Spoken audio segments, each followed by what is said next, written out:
AS சாலிஹின் academy வழங்கும் சிறப்பு வாய்ப்பு. முதலில் சேரும் 10 பேருக்கு பதிவு கட்டணம் முற்றிலும் இலவசம். இங்கே ஸ்போக்கன் இங்கிலீஷ் கற்றுக் கொடுத்து 5 மாதத்தில் சரளமாக பேசவும் எழுதவும் செய்வோம். மேலும் குறைந்த கட்டணத்தில் அடிப்படை மார்க்க கல்வி 10க்கும் மேற்பட்ட கோர்ஸ்கள் உள்ளன. பெண்களுக்கு வயது வரம்பு கிடையாது. ஆண்கள் 13 வயது வரை சேரலாம். 1-to-1 மற்றும் குரூப் கிளாஸஸ் இரண்டும் கிடைக்கும். இப்போதே பதிவு செய்யுங்கள். மேலும் விவரங்களுக்கு கீழுள்ள எண்ணை அணுகுங்கள்.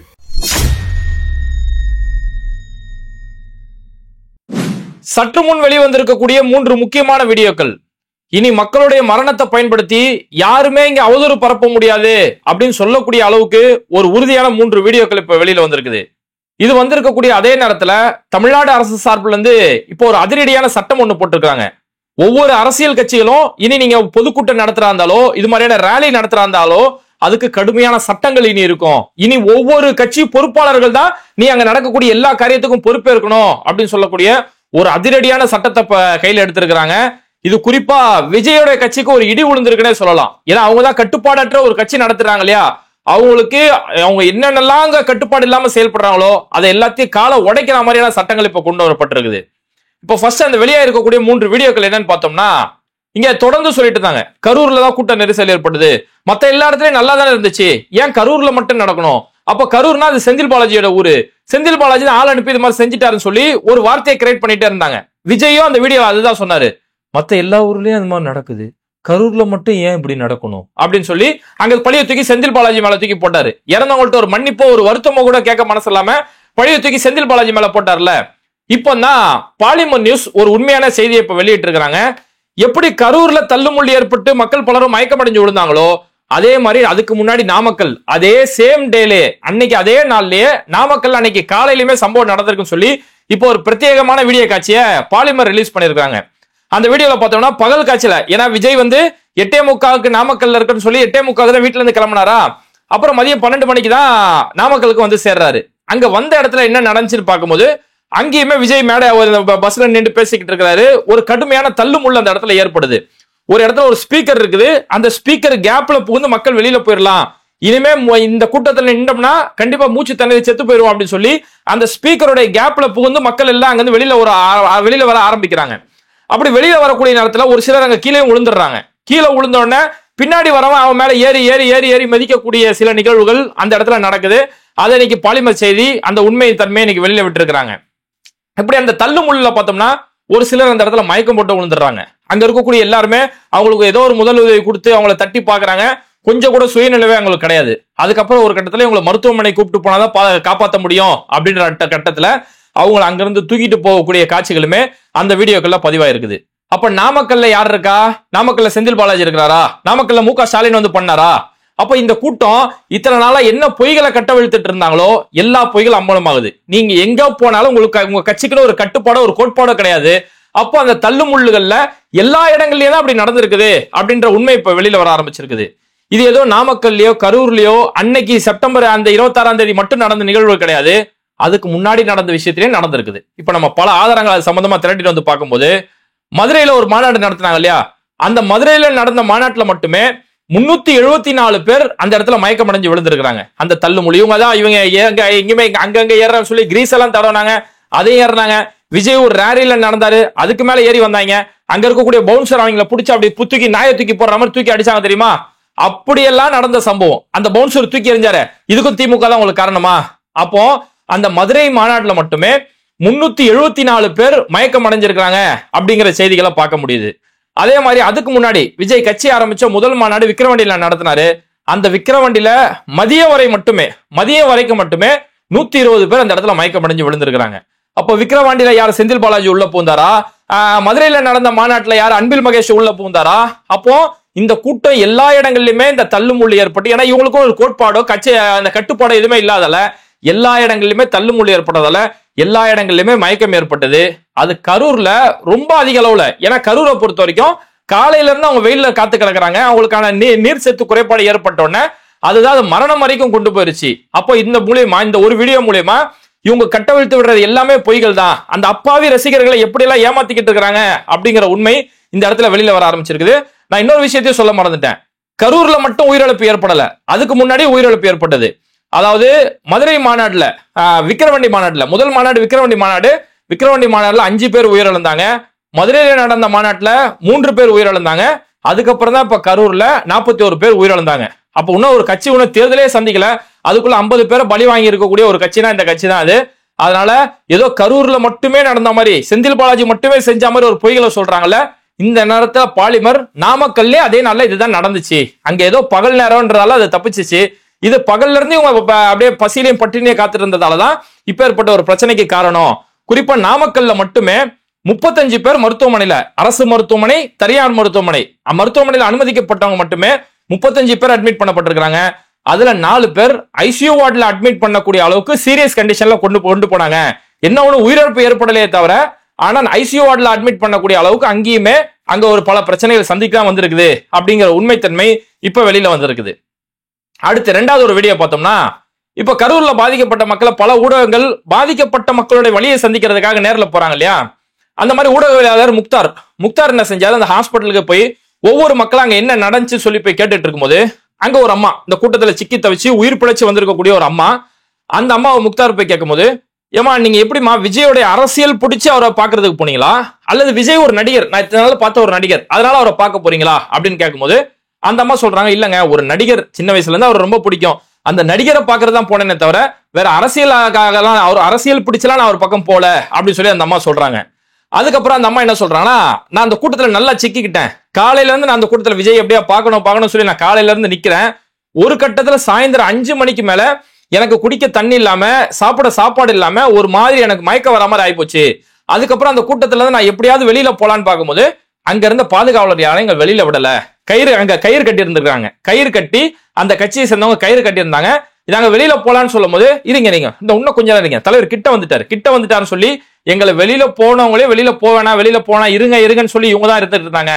அதுக்கடுத்து விஜயோட பஸ் உள்ள வந்ததுக்கு பிறகு பெரிய அளவுல தள்ளுமுள்ளு ஏற்பட்டது. பின்னாடி இருக்கவங்க எல்லாம் முன்னாடி வரணும்னு சொல்லி எல்லாரும் சேர்ந்து தள்ளுமுள்ளு, காலையில இருந்து எதுவுமே சாப்பிடாம இருந்த நிலைமையில பெரிய அளவுல எங்களுக்கு மூச்சு திணறல் ஏற்பட்டது. அப்போ இந்த அம்மா கீழே விழுந்துட்டு இருக்காங்க. இதை சொல்லக்கூடிய இந்த அம்மா, நான் கீழே விழுந்துட்டேன், என் காலுக்கு மேல ஒருத்தர் வந்து விழுந்துட்டாரு. இப்ப இந்த அம்மா ஹாஸ்பிட்டல் அட்மிட் ஆயிருக்கிறது அவங்கள கால் அடிபட்டுதான், நான் கீழே விழுந்துட்டேன், என் காலுக்கு மேல ஒருத்தர், அவருக்கு மேல ஒருத்தர் வந்து விழுந்துட்டாங்க. ஆனா அந்த இடத்துல என்னன்னா அவ்வளவு தள்ளுமுள்ளு ஏற்பட்டதுல என் தலை மட்டும் வெளியில இருந்துச்சுங்க. தலை மட்டும் உள்ள போயிருந்துச்சுன்னா இன்னைக்கு நானும் உயிரோட இருக்க வாய்ப்பு இல்ல. இன்னும் ஒரு 5 நிமிஷமோ 10 நிமிஷமோ கழிச்சு என்ன அங்க இருந்து மீட் எடுத்திருந்தாலும் நான் கண்டிப்பா மரணம் அடைஞ்சிருப்பேன். அந்த அளவுக்கு ஒரு கடுமையான தள்ளுமுள்ளு ஏற்பட்டிருக்குன்னு சொல்லி அந்த அம்மா அவங்களுடைய கஷ்டங்கள் அந்த இடத்துல சொல்றாங்க. சொல்லிட்டே இருக்கும் அந்த அம்மா சொல்றாங்க, என்னுடைய கணவர் இறந்து சில வருடங்கள் ஆகுது, எனக்கு 2 பிள்ளைங்க இருக்கிறாங்க, ஆனா அந்த இடத்துல நான் செத்து போயிடுவேன் தான் நினைச்சேன், கண்டிப்பா நம்ம உயிர் பிழைக்க வாய்ப்பே இல்லைன்னு தான் நினைச்சேன் அப்படின்னு சொல்லும் போது, அப்புறம் தான் முக்தார் அந்த அம்மாவுக்கு ஒரு அட்வைஸுமே பண்ணாரு. ஏமா எதுக்குமா இப்படி ஒரு நடிகனை பாக்குறதுக்கு போனோம், அவங்க ஒரு படம் நடிக்கிறானா, நம்ம படத்தை போய் தியேட்டர்ல போய் பார்த்தோமா, அதோட முடிஞ்சு போச்சு. நமக்குன்னு ஒரு பிரச்சனை எந்த நடிகனும் வந்து நிக்க மாட்டாமா, நீ அட்மிட் ஆயிருக்கு 8 நாள், அவரை பாக்குறது தானே, அவரை பார்க்க போய் தானே உனக்கு இவ்வளவு பெரிய பிரச்சனை ஏற்பட்டது. உன்னை பாக்குறதுக்கு அந்த நடிகர் வந்தாரா, இல்ல உன்ன மாதிரி பாதிக்கப்பட்ட யாரா ஒருத்தரை பாக்குறதுக்கு வந்தாரா? 8 நாளா வீட்டை விட்டு வெளியில வரல, பல பேர் தலைமறைவாயிட்டாங்க. இந்த நடிகனை பார்க்க போயாமா நீ உயிரை விடணும்? ஏற்கனவே உனக்கு வீட்டுக்காரர் இல்ல, 2 பிள்ளைங்க இருக்கு, உனக்கு ஏதாவது இருந்தா அந்த பிள்ளைங்க இன்னைக்கு அனாதையம் ஆகி போயிருக்கும் அப்படின்னு சொல்லி முக்தார் அந்த அம்மாவுக்கு அட்வைஸ் சொல்லிட்டு வரக்கூடிய அளவுக்கு அங்க இந்த வீடியோ காட்சிகள் அவ்வளவு ஒரு பரபரப்பை ஏற்படுத்திருக்குது. இப்ப இந்த அம்மாவோட வீடியோ மூலியமா நம்ம புரிஞ்சுக்கிறது என்னன்னா, அங்க கூட்டத்தில் இருந்தவங்களுக்கு தண்ணி சாப்பாடு இல்ல, வெளியில போலான்னு பார்க்கும் போதும் அந்த பாதுகாவலர்கள் இல்ல வெளியில போகாதீங்க, இங்கே இருங்க சொன்னாங்க. அப்ப அவங்களை வெளியில விடாதாலதான் இன்னும் பிரச்சனை ஏற்பட்டதே தவிர, இன்னும் செந்தில் பாலாஜி உள்ள ஆளை கொண்டு வந்து நசுக்கிற மாதிரியும், கழுத்தை பிடிச்சி துண்டை பிடிச்சி நெருக்கிற மாதிரியும் பல வதந்திகளை பரப்பிட்டு அலைஞ்சிட்டு இருக்கிறாங்க. ஓகே, அடுத்த வீடியோ 3வது வீடியோ, அதுதான் ரொம்ப முக்கியமான வீடியோன்னு சொல்லலாம். இந்த வீடியோவை நியூஸ் 18 இன்னைக்கு காலையில வெளியிட்டு இருக்காங்க. நியூஸ் 18 வெளியிட்டு இருக்கக்கூடிய இந்த வீடியோ என்னன்னு பார்த்தோம்னா, அந்த கூட்ட நெரிசல்ல பாதிக்கப்பட்டு வெளியில வந்தாங்க இல்லையா, அதுல யார் விஜய் மேல செருப்பை தூக்கி போட்டாங்களோ, விஜய் மேல வாட்டர் பாட்டில் தூக்கிட்டு போயிருக்காங்களோ, அவங்கள ஒரு எக்ஸ்க்ளூசிவா ஒரு பேட்டி ஒண்ணு நியூஸ் 18 எடுத்திருக்காங்க. அதுல விஜய் மேல அந்த பாட்டில் பொருட்கள் எல்லாம் தூக்கி போட்டவங்க என்ன சொல்றாங்க அப்படிங்கும் போது, விஜய் வரதுக்கு முன்னாடி, அதாவது இவங்க காலையில 12 மணிக்கு எங்களை வர சொன்னாங்க, 12 மணிக்கெல்லாம் வந்துட்டோம், அப்புறம் தலைவர் 3 மணிக்கு வருவாருன்னு சொல்லி சொன்னாங்க. இந்த 12 மணி 3 மணிக்கு வந்திருந்தாங்கன்னா இந்த பிரச்சனையே கிடையாதுங்க. 3 மணி வரைக்கும் ஒரு நார்மலான கூட்டம் தான் அந்த இடத்துல இருந்தது. 3 மணிக்கு வந்திருந்தாலும் எந்த தள்ளும் இல்லாம அழகா முடிச்சு போயிட்டு இருந்திருக்கலாம். ஆனா இவங்க லேட்டா வரதான் கூட்டம் பெரிய அளவுல ஏற்பட்டது. வரும்போதே இவங்க வண்டியில எல்லா லைட்டையும் ஆஃப் பண்ணிட்டு வந்தாங்க. விஜயோட முகத்தை யாருமே பார்க்காதால பின்னாடி உள்ளவங்க முன்னாடி வந்து சேர்ந்து அந்த தள்ளுமுள்ளு ஏற்பட்டது. விஜயோடைய முகத்தை பார்க்கறதுக்காக மட்டும்தான் மக்கள் முன்னாடி வந்தாங்க. தள்ளுமுள்ளு ஏற்பட்டதுலதான் பெரிய அளவுல பாதிக்கப்பட்டது. அப்ப இவர் சொல்றாரு, சொல்றாரு, எனக்கு வீசிங் ப்ராப்ளம் இருக்குது, அந்த கூட்டத்துல நல்லா மாட்டிக்கிட்டேன், இவரும் தடுமாறி கீழே விழுந்துட்டாரு. இவரு மேலேயும் ஒரு சிலர் விழுந்துட்டு இருக்காங்க. அப்ப அந்த கூட்டத்துல இருக்க யாரோ ஒரு அம்மா கையை பிடிச்சி அவர் தூக்கி இருக்காங்க. கையை பிடிச்சி தூக்குனதுக்கு அப்புறம் அப்படியே தட்டு மாறி எப்படியோ பிடிச்சி வெளியில போயிட்டாரு.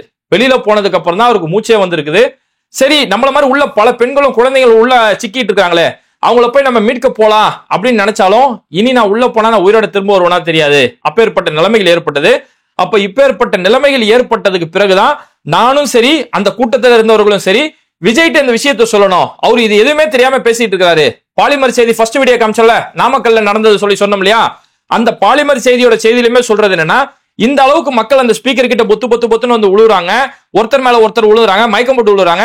இது எதையுமே கண்டுக்காம விஜய் மேல பாட்டு பேசிக்கிட்டே இருக்கிறாருங்கிறாங்க. என்ன ஏன் அவர் இதெல்லாம் பார்க்காம பேசிட்டு இருக்கிறாருன்னா, பொதுவாவே ஒரு பேச்சாளரா இருக்கட்டும், ஒரு தலைவர்களா இருக்கட்டும், அவங்க பேசும்போது மக்களுடைய ரியாக்ஷன் என்னன்னு சொல்லி பார்ப்பாங்க. மக்கள் உண்மையில நம்ம பேச ரசிச்சு கேட்கறாங்களா போது மக்களுக்கு ஏத்த மாதிரி பேசுவாங்க. பெண்கள் அதிக அளவுல இருக்கிறாங்களா, பெண்களுக்கான உதாரணத்தை சொல்லி பேசுறது, இதுதான் ஒரு பேச்சாளருக்கான ஒரு அடிப்படை ஒரு நாகரிகம் சொல்றது, ஒரு அடிப்படை ஒரு விஷயம். ஆனா இவரு இது எதையுமே பார்க்காம ஏன் பேசிட்டு இருக்கிறாருன்னா, இவர் மனப்பாடம் பண்ணி பேசுறாரு, மனசுல இருந்து பேசல. நான் என்ன கண்டென்ட் கொண்டு வந்திருக்கேன், அதுக்கான குறிப்புகளை பார்த்தா பரவாயில்ல, ஆனா பேசுறது முழுக்கவே நான் பார்த்துதான் படிப்பேன், பார்த்து படிக்கும் போது தப்பா படிப்பேன் அப்படின்னும் போது, அப்ப இவருக்கு ஃபுல்லா நான் வந்த மனப்பாடம் பண்றது வந்து ஒப்பிக்கிறதுலதான் இவருக்கு கவனம் இருக்குமே தவிர, கீழே இருக்கிறவன் உயிரோட இருக்கானா மயக்கம் போட்டு விழுறான்னு சொல்லி இவருக்கு தெரியறதுக்கு வாய்ப்பு இல்லை.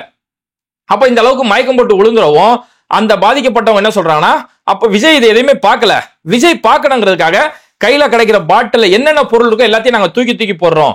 ஆனா இது எல்லாத்தையும் அந்த பவுன்சர் பார்த்தாங்க, விஜய் கவனிக்கல. அவர் பார்த்து படிச்சிட்டு இருக்காரு, பவுன்சர் ஃபர்ஸ்ட் பார்த்துட்டாங்க, மேல இருக்கக்கூடிய பாதுகாவலர்கள் பார்த்துட்டாங்க. பார்த்ததுக்கு பிறகும் அடுத்த 5 நிமிஷம் வரைக்கும் அவங்க விஜய் கிட்ட இந்த விஷயத்த சொல்லவே இல்லை. அவங்களும் அமைதியா தான் இருந்தாங்க. தூக்கி போடுறது மட்டும் தடுத்து விட்டாங்களே தவிர நாங்க என்ன சொல்றோன்றதை விஜய் கிட்ட அவங்க தெரியப்படுத்தவே இல்லை. விஜய் பாட்டு அங்க தொடர்ந்து பேசிக்கிட்டு இருந்தாரு. அதுக்கப்புறம் ஒரு கட்டத்துக்கு மேல பெரிய அளவுல ஏற்பட்டதுக்கு பிறகுதான் அந்த பவுன்சர்ஸ் அந்த பாதுகாவலர்கள் போய் விஜய் கிட்ட போயிட்டு, அதுதான் நம்ம இதுக்கு முன்னாடி அந்த வீடியோக்கெல்லாம் பார்த்திருப்போம், sir crowd breast okay sir கூட்டம் ரொம்ப வெடிக்குது சார், ஒரு மாதிரி மோசமான நிலைமையில போயிட்டு இருக்குது அப்படின்னு சொல்லி சொல்றாங்களே, அது அப்பதான் நடந்தது. அப்ப இந்த அளவுக்கு பெரிய அளவுல பாதிக்கப்பட்டதுக்கு பிறகு இங்க மக்கள் மயக்கம் போட்டு விழுறாங்க, குடிக்க தண்ணி கொடுங்க, இல்ல மக்களை காப்பாத்தி வெளியில கூட்டு போறதுக்கு ஏதாவது வழியை செஞ்சு கொடுங்கன்னு சொல்லி அந்த மக்கள் பெரிய அளவுல கத்துனதுக்கு அப்புறம் செருப்பை தூக்கி போட்டு பாட்டில தூக்கி போட்டதுக்கு பிறகுதான் அங்க இருந்து விஜய்க்கே இந்த நிலவரம் புரிய வருது. ஆனா அதுக்கப்புறமா வாட்டர் பாட்டிலாம் தூக்கி போட்டார் இல்லையா, வாட்டர் பாட்டிலாம் தூக்கி போட்டு திரும்பவும் கீழே போய் கேட்கிறாரு, அதோ கண்டினியூ பண்ணி பேசலாமா, இங்க எல்லாம் மயக்கம் போட்டு விழுந்துட்டு இருக்கான், நிலைமை இவ்வளவு சீரியஸ், விஜய் முன்னாடியே அங்க இருந்து ஆளுங்களை டெட் பாடியா தூக்கிட்டு போயிட்டு இருக்காங்க, இதெல்லாம் போனதுக்கு அப்புறம் அதோ கண்டினியூ பண்ணி பேசலாமா, பாதி பக்கம் தான் படிச்சிருக்கேன் மீதி பக்கம் உன்னை படிக்கவே இல்லைன்னு சொல்லி ஆதவ் கிட்ட போய் ஐடியா கேட்கிறாரு. ஆதவும் பேசுங்கன்ட்டாப்ல, மீதி அதுக்கப்புறம் தான் உன்ன மீதி இருக்கக்கூடிய கதைகள்லாம் விஜய் அந்த இடத்துல பேசிட்டு இருந்தாரு. அப்ப ஒட்டு மொத்தத்தில் நியூஸ் 18 முழு விவரத்தை அந்த இடத்துல சொல்லிட்டாங்க. இங்க யாருமே விஜய் அவமதிக்கிறதுக்காகவோ ஆள் செட் பண்ணி யாரும் செருப்பு தூக்கி போடல, நாங்க எங்க உயிர் போயிட்டு இருக்குது, மூச்சு விட முடியல, அதனாலதான் அந்த மக்கள் செருப்பு தூக்கி போட்டாங்கன்ற உண்மையை நியூஸ் 18 இதுல தெளிவுபடுத்திட்டாங்க. நியூஸ் 18 கூடுதலா சொல்லியிருக்கக்கூடிய ஒரு தகவல் என்னன்னா, விஜய் எங்கெல்லாம் போறாரோ, அவருடைய பஸ் எங்கெல்லாம் போகுதோ, அப்போ விஜய்க்கு 40 பேர் கொண்ட ஒரு பாதுகாப்பு படை அவர் கூட வரும். 40 பேருமே பவுன்சர்ஸ், அவங்களுக்கு அந்த படைக்கு பேரு டீம்னு வச்சிருக்காங்க. அதுக்கு பேரு இந்த டீம் அப்படிங்கிறது 40 பேர் கொண்ட பவுன்சர்ஸ். அந்த பவுன்சருமே கரூர் கூட்டத்துக்கு வரல, அவங்க தான் பாதுகாப்பு, மக்கள் கிட்ட வராத அளவுக்கு மக்களை ஒழுங்குபடுத்தக்கூடிய வேலைகள் இந்த பவுன்சர்ஸ் ஈடுபட்டு இருப்பாங்க. ஆனா கரூர்ல இந்த தள்ளுமொழி ஏற்படும் போது அந்த பவுன்சர்ஸ் அங்க களத்துல இல்ல, இதுவும் பிரச்சனைக்கு ஒரு முக்கிய காரணம். அதே மாதிரி அந்த கூட்ட நேரத்துல சில நேரம் லைட் ஆஃப் ஆனாச்சு அப்படின்னு சொல்லி சொல்றாங்க அந்த பாதிக்கப்பட்டவங்க. இதேமே நியூஸ் 18 அந்த இடத்துல ரொம்ப தெளிவா சொல்லும் போது, இந்த லைட் ஆஃப் ஆயிட்டு ஆன் ஆனது அப்படிங்கிறது இது அங்க கரண்ட் மின்சாரம் கட் ஆகல, இவங்களுடைய ஜெனரேட்டர் ஆஃப் ஆயிருச்சு. இவங்க ஃபோக்கஸ் லைட் வச்சிருந்தாங்க, அதுதான் பெரிய வைத்தறிச்சல். காலையில வர சொல்லிட்டு இவங்க முன்னாடியே ஃபோக்கஸ் லைட் வச்சிருக்காங்க. அப்ப நான் நைட்டு தான் இங்க வரப்போறேன் டிக்ளேர் பண்ணி தான் இங்க வந்திருக்காங்க. அந்த ஃபோக்கஸ் லைட்டுக்காக பின்னாடி ஜெனரேட்டர் வச்சிருந்தாங்க இல்லையா, ஜெனரேட்டர் ரூம் உள்ள மக்கள் எல்லாம் போனதுக்கு பிறகு அங்க இருக்கக்கூடிய ஒயர் கட் ஆயிருச்சு. அந்த ஒயர் கட் ஆனோட இங்க பெரிய பெரிய ஃபோக்கஸ் லைட் வச்சிருந்தாங்க. அந்த லைட் எல்லாம் ஆஃப் ஆனதுக்கு பிறகு இருட்டுல பெரிய அளவுல தள்ளுமொழி ஏற்பட்டது. அதுக்கப்புறமா அந்த ஒயரை திரும்ப சொன்னதுக்கு அப்புறம் அங்க லைட் வந்துருச்சு, அதுக்குள்ளதான் இந்த தள்ளுமொழி ஏற்பட்டது. அப்ப மின்சாரம் துண்டிக்கப்பட்டது அரசுடைய தவறோ அரசு அதிகாரிகளுடைய தவறோ கிடையாது, அது இவங்க செட் பண்ணி வச்சிருந்த அந்த ஃபோக்கஸ் லைட், அந்த ஜெனரேட்டர் ஒயர் கட் ஆனதா இதுக்கு காரணம்ன்றத நியூஸ் 18 இன்னைக்கு முழு தெளிவுபடுத்தி சொல்லிட்டாங்க. செருப்பு தூக்கி வீசினதும் அவங்கள்ட்ட ஒரு பாதுகாப்பு கேட்கறதுக்கு, விஜய் திரும்பி பார்க்கணும், எங்களோட கஷ்டத்தை பார்க்கணுங்கிறதுக்காக வீசினாங்களே தவிர வேற எந்த ஒரு காரணமும் இதுக்கு கிடையாது அப்படிங்கறத நியூஸ் 18 தெளிவுபடுத்திட்டாங்க. இது கரூர்ல மட்டும் நடக்கல, நாமக்கல்லே இது நடந்திருக்குன்றத பாலிமர் தெளிவுபடுத்திட்டாங்க. பாதிக்கப்பட்ட மக்களுடைய வாக்குமூலத்தை பதிவு செஞ்சு முக்தாருமே இந்த விஷயத்தை தெளிவுபடுத்திட்டாரு. சரி, இதெல்லாம் இப்ப நடந்து முடிஞ்ச விஷயமாச்சா?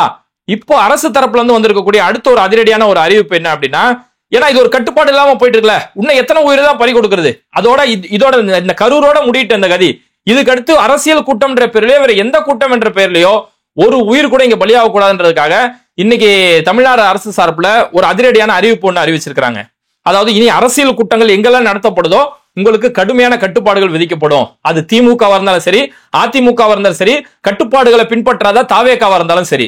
அதுல அவங்க சொல்லியிருக்கக்கூடிய முக்கியமான விஷயம் என்னன்னா, நீங்க ஏற்பாடு செய்யக்கூடிய நிகழ்ச்சியில ஒரு உயிரிழப்பு நடந்தால் அதை நிகழ்ச்சி ஏற்பாட்டாளர்கள் நீங்க தான் அதற்கான முழு பொறுப்பேற்க வேண்டும் அப்படிங்கிறது ஒரு அதிரடியான அறிவிப்பு. உண்மையால சூப்பர் அறிவிப்புன்னு சொல்லணும்.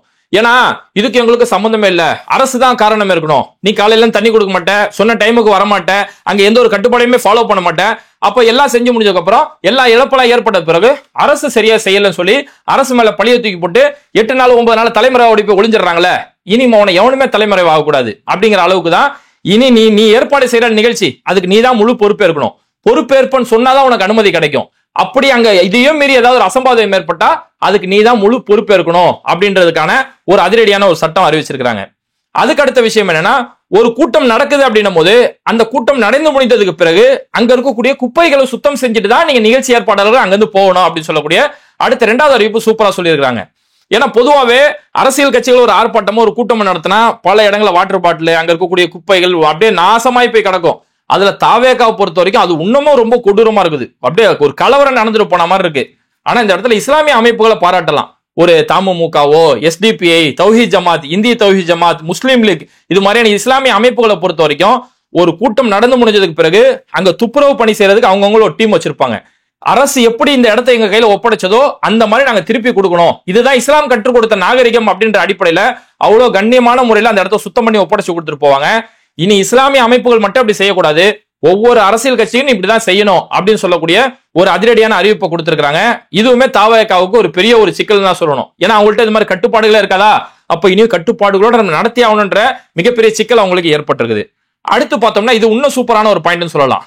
காலி இடங்கள் எங்க இருக்கோ அங்க மட்டும்தான் இனி பொதுக்கூட்டம் நடத்தணும். நீ ரேலி நடத்துறியோ மாநாடு நடத்துறியோ காலி இடம் எங்க இருக்குதோ அங்கதான் நடத்தணுமே தவிர மக்கள் கூடக்கூடிய பொது இடங்கள், ஏன்னா நாங்க ரவுண்டானா கேட்டோம் எங்களுக்கு ரவுண்டானா தரல அப்படின்னு சொல்லி அப்புறமா பிரச்சனை முடிஞ்சதுக்கு அப்புறம் சொல்றாங்களே, இனி மோனம் உனக்கு ரவுண்டானாவும் கிடையாது, எந்த ஒரு தெருவும் கிடையாது.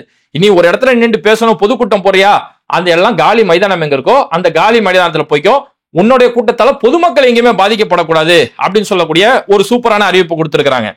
அதுக்கு அடுத்த அறிவிப்பு இது இன்னும் சூப்பர் சொல்ல எக்ஸ்ட்ரீம் லெவல்னு சொல்லலாம். பெண்கள் ஒரு இடத்துல நீங்க கூட்டத்துக்கான ஏற்பாடு செஞ்சா அங்க பெண்களுக்கான தனி இடத்தை ஏற்பாடு செய்யணும். நான் ஆரம்பத்திலே சொன்ன மாதிரி இஸ்லாமிய அமைப்புகள் இதை கரெக்டா செய்வாங்க. பெண்களுக்கான, ஏன்னா பெண்கள் மத்தியில தள்ளுமுள்ளி ஏற்படுது, அந்த ஆண்களுக்கு மத்தியில பெண்கள் மாட்டும் போது அங்க உயிரிழப்பு பெரிய அளவுல ஏற்படுது. 2வது என்னன்னா, பெண்களை இடிக்கிறன்றதுக்காக ஒரு கூட்டம் வந்துட்டு இருக்காங்க. அதனால பெண்களுக்கு தனி இடம் ஏற்பாடு செய்யணும். இது ஒரு முக்கியமான ஒரு கண்டிஷனா போட்டிருக்காங்க. 12 வயதிற்கு கீழே இருக்கக்கூடிய குழந்தைகள் எக்காரணத்துக்கு கொண்டு கூப்பிட்டு வரவே கூடாது. 12 வயது கீழே இருக்கக்கூடிய குழந்தைகள் தடை அப்படின்ற ஒரு அறிவிப்பு, சூப்பரான அறிவிப்பு, குழந்தைகளோட பாதுகாப்பு சம்பந்தமான ஒரு அறிவிப்பு. என்ன ஒண்ணு, இது விஜய்க்கு தான் ஒரு பெரிய ஒரு திகிலை ஏற்படுத்தியிருக்கும்.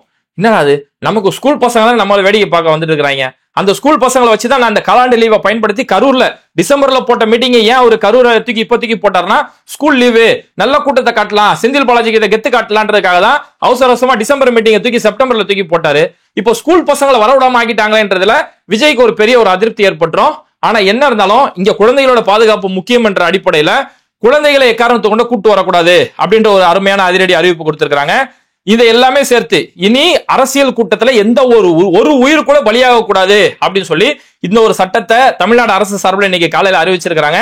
இந்த சட்டம் எப்போ நடைமுறைக்கு கொண்டு வரப்படும் அப்படின்றதுமே சொல்ற போது திடுதிப்புன்னு கொண்டு வரக்கூடாது இல்லையா, உடனே உங்கள்ட்ட ஆட்சி இருக்கு நீ சர்வாதிகாரத்துல செய்யறன்ற ஒரு சாக்கப்போக்கு சொல்லிடுவாங்க.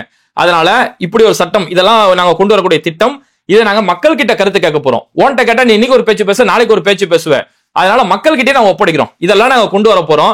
காலி இடத்துல கொண்டு வரணும், உயிரிழப்பு நடந்தா அந்த நிகழ்ச்சி பொறுப்பாளர்களை பொறுப்பேற்றுக்கணும், முடிஞ்சதுக்கு பிறகு அந்த இடத்தை சுத்தம் பண்ணி கொடுக்கணும், பெண்களுக்கு தனி இடம் கொடுக்கணும், குழந்தைகளை கொண்டு வரக்கூடாதுன்னு சொல்லக்கூடிய இந்த விஷயங்கள்லாம் நான் மக்கள்கிட்ட போய் சேர்க்க போறோம். மக்களுடைய கருத்து கணிப்பு கேட்க போறோம். மக்கள் சரின்னு சொன்னாங்கன்னா அது வரக்கூடிய சட்டமன்ற தேர்தலுக்கு முன்பாகவே இங்க கொண்டு வரப்படும். ஏன்னா இது பின்னாடி கொண்டு வரலாம், தேர்தலுக்கு அப்புறம் கொண்டு வரலாம், இந்த சட்டம் கொண்டு வந்து எந்த பிரயோஜனம் இல்ல. அதனால வரக்கூடிய 2026 சட்டமன்ற தேர்தலுக்கு முன்பாகவே இந்த சட்டம் அமலுக்கு வரும்ன்றது மூலியமா எல்லா அரசியல் கட்சிகளுக்கும் ஒரு கடிவாளம் போடப்பட்டிருக்குது.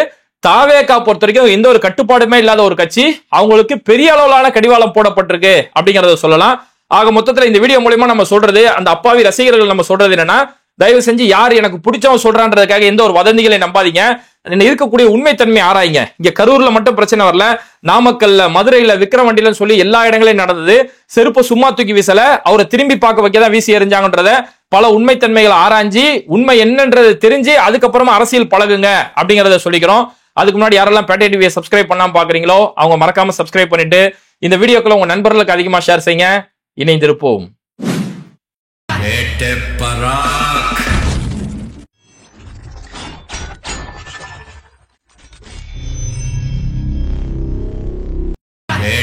Perac.